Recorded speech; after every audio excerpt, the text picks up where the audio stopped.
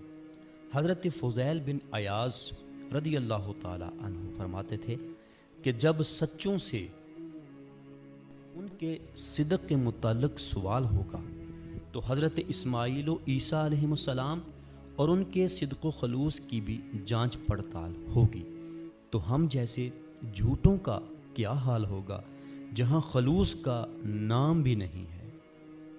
حضرت سفیان ثوری رحمۃ اللہ تعالیٰ علیہ فرماتے ہیں کہ میں نے جس قدر اعمال اپنے ظاہر کر کے کیے ہیں ان کو میں لامحض سمجھتا ہوں، کیونکہ جب لوگ دیکھتے ہوں اس وقت اخلاص کا باقی رکھنا ہم جیسوں کی قدرت سے باہر ہے۔ حضرت سفیان ثوری رحمۃ اللہ علیہ اپنے پاس تقریباً 3 آدمیوں سے زیادہ نہ بیٹھنے دیتے تھے۔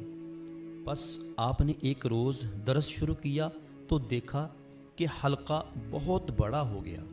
آپ یہ دیکھ کر گھبرا کر اٹھ کھڑے ہوئے اور فرمایا کہ ہم بے خبری میں پکڑے گئے، واللہ اگر امیر المومنین عمر بن خطاب رضی اللہ تعالیٰ عنہ مجھ سے شخص کو اس عظیم الشان مجمع میں مسند درس پر بیٹھا ہوا دیکھتے تو فوراً اٹھا دیتے اور فرماتے کہ تجھ سا شخص اس کی صلاحیت نہیں رکھتا۔ نیز ان کا قاعدہ تھا کہ جب احادیث لکھنے بیٹھتے تو مرعوب اور خائف ہوتے اور کوئی بادل ان پر سے گزرتے تو خاموش ہو جاتے یہاں تک کہ وہ گزر جاتے، پھر فرماتے کہ مجھے اندیشہ ہے کہ ان میں سے پتھر ہوں جن کو وہ ہم پر برسائے۔ حضرت فضیل بن عیاض رحمۃ اللہ علیہ فرماتے تھے کہ جو شخص ریاکار کو دیکھنا چاہے وہ مجھے دیکھ لے۔ اللہ تعالی ہمیں بھی قولی و عملی عاجزی اپنانے کی توفیق عطا فرمائے، آمین بجاہ النبی الامین صلی اللہ تعالی علیہ وآلہ وسلم۔ پیارے محترم اسلامی بھائیوں، اس طرح کی پاکیزہ سوچ پاکیزہ لوگوں کے پاس بیٹھنے سے ہی فراہم ہوتی ہے۔ تو اس طرح کی پاکیزہ سوچ حاصل کرنے کے لیے دعوت اسلامی کے مدنی ماحول میں آپ بھی آیا جایا کریں، کیونکہ یہ تبلیغ قرآن و سنت کی عالمگیر غیر سیاسی تحریک اور اس مدنی مقصد کو لے کر میدان عمل میں آئی ہے کہ مجھے اپنی اور ساری دنیا کے لوگوں کی اصلاح کی کوشش کرنی ہے انشاءاللہ۔ امیر اہل سنت فرماتے ہیں کہ اپنی اصلاح کے لیے بہترین ذریعہ یہ ہے کہ مدنی انعامات پر عمل کیا جائے۔ مدنی انعامات کیا ہیں؟ یہ ایک پمفلٹ ہے جس کے اندر روزانہ کے طور پر کیے جانے والے نیک اعمال ہوتے ہیں، جن کی ترغیب امیر اہل سنت نے دی ہے کہ روزانہ یہ نیک عمل کیا کریں تاکہ آپ ایک پاکیزہ اور اچھی سوچ والے پاک اور صاف ستھرے انسان بن جائیں۔ تو ان پر ضرور آپ بھی عمل کیا کریں، اور اس کے ساتھ ساتھ جو لوگوں کو نیکی کی دعوت دینے کا آپ نے ذہن دیا کہ مجھے اپنی اور ساری دنیا کے لوگوں کی اصلاح کی کوشش کرنی ہے، تو لوگوں کی اصلاح کی کوشش کرنے کے لیے ہمیں مدنی قافلوں میں سفر کرنا پڑے گا، تاکہ ہم دور دراز علاقوں میں جا کر ان لوگوں تک دین اسلام کی یہ تعلیمات پہنچائیں جو ان تعلیمات سے واقف نہیں ہیں، تاکہ ان کو بھی اللہ کا یہ پیغام پہنچے اور ان کی زندگیاں بھی سنور جائیں۔ اگر آپ کے صدقے میں آپ کی وجہ سے کسی ایک انسان کی بھی زندگی سنور گئی تو سمجھو قیامت کے دن آپ کی زندگی بھی سنور جائے گی، آپ کا بیڑا بھی پار ہو جائے گا۔ اللہ تعالیٰ جو کچھ سنا ہمیں اس پر عمل کرنے کی توفیق عطا فرمائے، آمین بجاہ النبی الامین صلی اللہ تعالیٰ علیہ وآلہ وسلم۔ جی محترم ناظرین، امید ہے آج کی یہ ویڈیو آپ نے مکمل سنی ہوگی اور جو کچھ سنا آپ کو بہت فائدہ حاصل ہوا ہوگا۔ اگر آپ اس طرح کی مزید ویڈیوز دیکھنا چاہتے ہیں تو ہمارے اس چینل فیضان حدیث ٹی وی کو سبسکرائب کیجئے اور ساتھ ہی بیل نوٹیفیکیشن کو دبا دیجئے تاکہ ہماری روزانہ کے طور پہ آنے والی نئی ویڈیو آپ تک جلد سے جلد پہنچ جائے۔